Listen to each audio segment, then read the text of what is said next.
Hey, Jessica, how are you? Good. I love recording with you, Aubrey. You are so fun. I'm gonna tell you guys a little peek behind the curtain. Sometimes I think people maybe start a recording the same every time, but I like to switch it up. I like to throw you off. I like to make you laugh. So here's what happened. Okay, we are going to talk about reading. Today's episode is full of not just like motivation to convince you guys to read, but recommendations, like real recommendations on how much time you should be reading right now while you're preparing.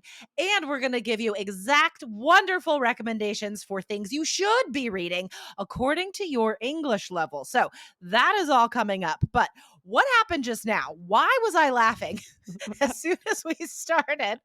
So, usually before we start an episode, we have to do like a countdown, right? We're like recording 3, 2, 1, and then we start talking.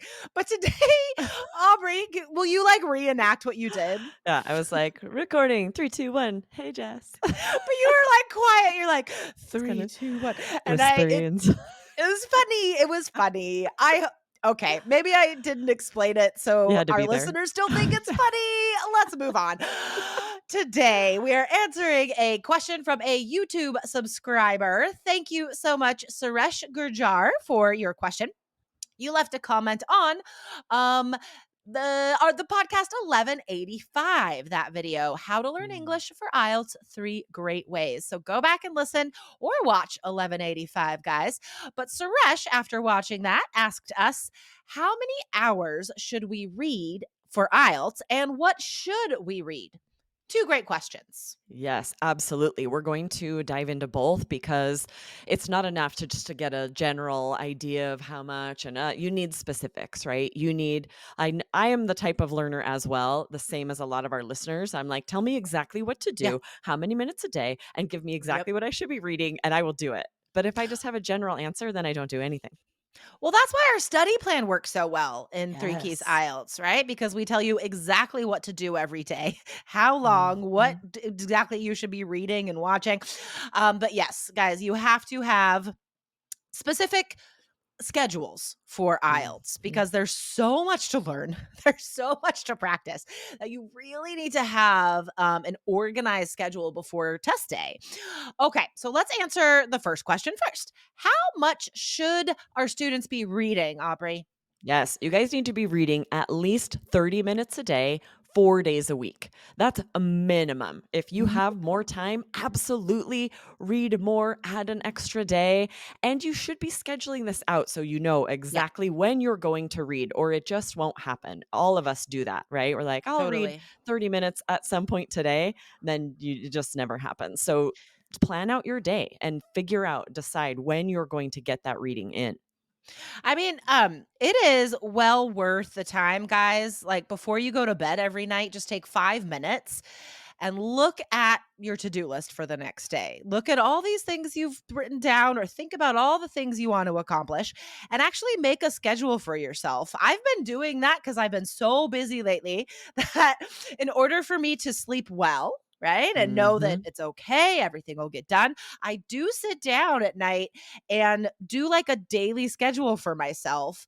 And then you can be honest about like what your priorities are. So right now, for example, guys, maybe your priority needs to be IELTS. So instead of doing some other activity that you can do later, right? Take that off the list and replace it with reading.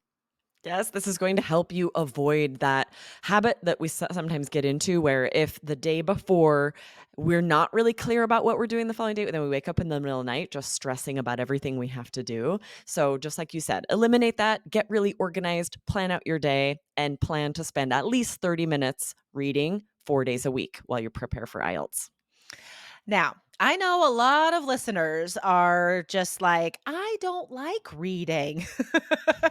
Well, guys, we have 4 ways to convince you to read. Four ways in which reading is vital to improving your IELTS score. So we're gonna outline those for you, and then we'll give you specific recommendations for books that we love, and some other things according to your level of English. So The first reason why you should be reading vocabulary, of course. Aubrey, can we give our students specific ways to learn vocabulary while reading?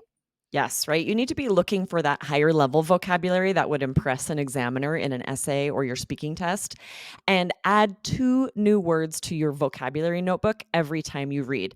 Don't add more than that. If you're trying to add hundreds per page of reading, of course you're never going to want to read. That's miserable for anyone, right? It's And you terrible. still need to be engaged, right? It needs to Yeah. be enjoyable. So limit yourself to 2. Choose 2 interesting words that seem like they could be useful for IELTS speaking or IELTS writing. And when you add these to your vocabulary notebook, add them with the sentence they're used in. Come up with another sentence that's applicable to you so that you're learning them in context. Yes, I love your recommendation of choosing words you think will be useful on the test. And I would add to that, if you find a new word that is just like really fun, use that too. Because if you're interested in this word somehow, maybe just the way it sounds, you're more likely to remember it. You're more likely to use it. So I'll give you an example.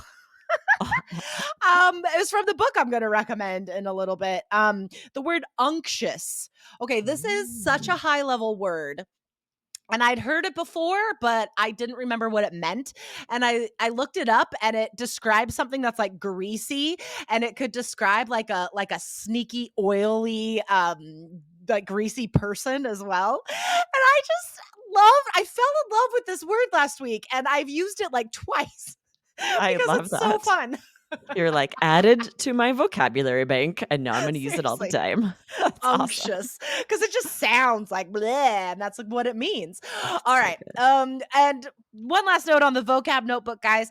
Do make sure to use the words in there, review that notebook every week, and keep it open in front of you and make yourself use those words out loud.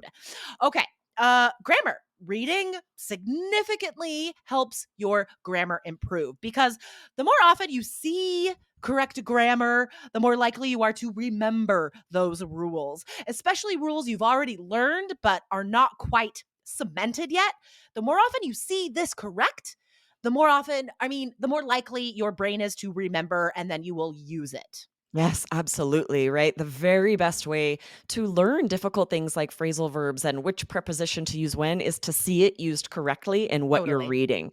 And then when you go to write your essay, you will know how to use it without having to spend hours and hours memorizing grammar that might not even stick because that's boring. Yeah. Reading is the best way to improve your grammar. Also, reading, especially newspapers, gives you ideas for speaking and writing. And that I think is kind of a no brainer. I feel like that's an obvious benefit to reading widely. Right? Because you have no idea what IELTS is going to ask you, right? So you need to be gathering ideas and facts and trivia and opinions about a wide variety of topics. Now, the last reason is that it helps you on the reading exam. Now, why is this the last reason? Right? Because the reading exam is actually not just a fluency comprehension exam, right? Right. There's so much more to it. You have to have strategies to get these answers right. But you also do need to improve your reading fluency. You're Mhm. never going to read everything, every word of every passage on IELTS. You just don't have time. But you do need that confidence that comes as you're improving your reading fluency that you're understanding what you do read, right? You'd be able to have to be able to understand the questions and find those keywords. So you do need to be able to get the gist. You need to improve your reading fluency, but do it reading something you enjoy.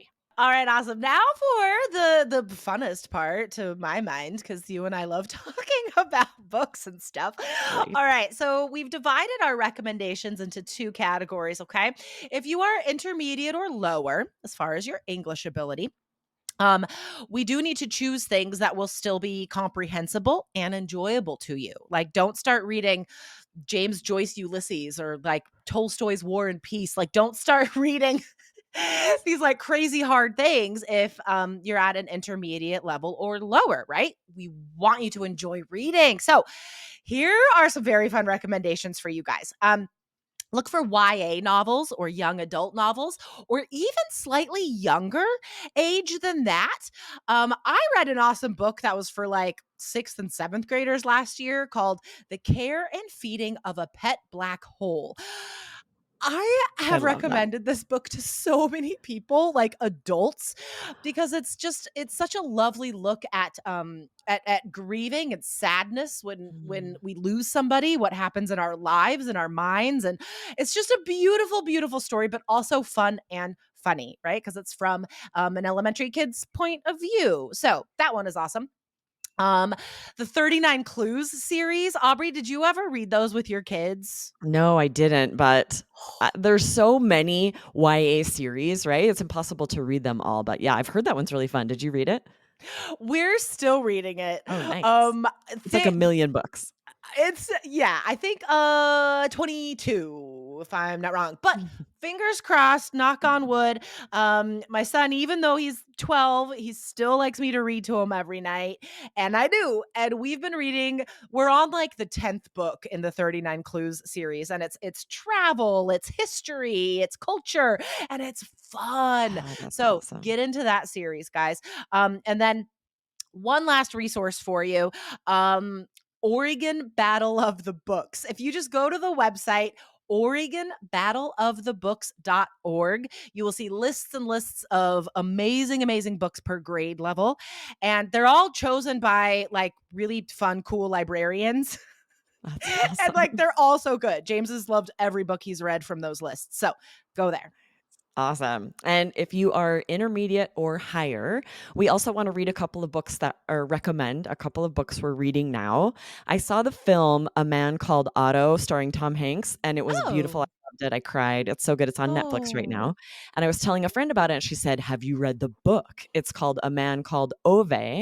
And that was so a movie as well, well, it's the like a same foreign oh, language the movie. original was yes, it's a foreign language film, A Man Called Yeah, Ove, and then they redid it as an English language film that was just released starring Tom Hanks. So, cool. yeah, you could see either of those, and then she recommended the book, A Man Called Otto or A Man Called Ove in English, and I Nice. decided actually I have it right here that I got it in Spanish, Un Oh, Hombre cool. Llamado Ove. So it's I'm taking our advice, right? I've gotta improve my Spanish, I should be reading a book in Spanish, Totally. but I've heard the English language book is fantastic, so you guys should check it out. That's awesome. And then I want to recommend just one book, the one that I'm reading right now. It's called A Thousand Recipes for Revenge. It's so if you're a Kindle or no, sorry, if you're an Amazon Prime member, you can get free books every month, and that's mostly what I do just to save Nice. money, and there Yeah. always is something good. And this is a free book that I got, and it's so good. It's a fantasy novel. It like takes place in this world where certain people are born with magical abilities regarding food, and they're like Oh, that sounds high right up your level alley. like wizard chefs. It That's sounds awesome. so crazy, but it's so good. I That sounds I love amazing. it so much. Just lots of magic and intrigue. I wanna Um, recommend one more. Have been reading Scrappy Little Nobody by Anna Kendrick. It's I her love memoir. her. She's Oh, so funny. You she's gotta read it, and hilarious. I'm, like, almost done, and it's just such a page turner, and I think any memoir that's by a comedian I was just or an gonna say actor that. is just, like, so clever and funny, and it's almost more like a YA novel, right? Like, they're meant to be really engaging. Like Tina Fey, Miss Bossy Pants, I think was Yes, that her, one is was so so good. good. And then of Absolutely. course, besides novels, guys, you do need to be reading the newspaper as well. So include that in your reading time once or twice a week. The New York Times, The Guardian. If you're a little bit lower level, USA Today has a slightly lower level that it's written at. So those are all of our recommendations. Sorry, we rushed through the newspapers, but the books are more fun. Right? Oh, All this is right, awesome. awesome. Yeah, I'm excited to be able to answer this question. Thank you, Suresh, for sending it. Yeah, the bottom line is, right, reading is important and you need to prioritize it, but really be systematic about taking this time. Otherwise, it just doesn't happen. Weeks will go by. You're like, when's the last time I read something in English? If I don't write stuff down, it's never gonna happen. Never going to Like, happen. that is just a fact. Mhm. Hence, again, I'll show it, my to-do list that is Yes. tattooed on my hand. You can see it on YouTube, IELTS Energy TV. All right. Awesome. Aubrey, thank you so much for your book recommendations. And yours. Awesome. Thanks, guys. Bye. Bye.